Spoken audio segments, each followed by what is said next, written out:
তোর আব্বা বিয়ে করেছে? তোর মা দেখতে ভালো? তোমাকে কেন বলবো বড়া? না তাই জিজ্ঞেস করছি। তা তুই বিয়ে করবি না? করার তো অনেক ইচ্ছে ছিল, কিন্তু একটা সমস্যা আছে আমার। তা কি সমস্যা আছে তোর? সমস্যাটা হলো যে হেঁটে কাজ হচ্ছে না আমার।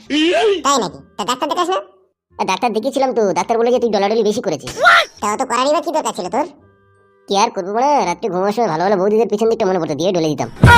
দিয়ে বড়া টুচিত করে বেরিয়ে পড়তো। খাড়া হয় না তা না, দিয়ে আবার টুক করে লেগে যায়, মানে দাঁড়িয়ে থাকে না। ওই হেঁটে খারাপ আর ওষুধে আমার টাকা নিবি? কই দাও। তুই তো বিয়েই করিস না, তোর তো বউ নাই, তো হেঁটে খারাপ করে কি করবি তুই? হেঁটে খাড়া হচ্ছে না বলেই তো বিয়ে করিনি, নাহলে বিয়ে করতে সময় লাগে। আজকেরই বিয়ে করে নেবো। মেয়ে কোথায় পাবি তুই? বিয়ে করবি আজকেরই? মেয়ে আছে, আমার বাবার বন্ধুর মেয়ে আছে। ওরা কতবার বলছে যে তোমার ছেলের সাথে আমার মেয়ের বিয়ে দিয়ে দাও, শুধু আমি নিজে থেকে করছি না, আমার হেঁটে খাড়া হয় না বলে। মাল ভালো? হুম। বলছি মেয়েটা দেখতে ভালো? হ্যাঁ দেখতে ভালো তো, শুধু কোমর এটিগুলো একটু মোটা মোটা। বোকা চোদা, অত জায়গা থেকে তোমার এদিক দিকে নয় দিয়ে দিলি শালা। কি হলো, দুম মেরে গেলে যে?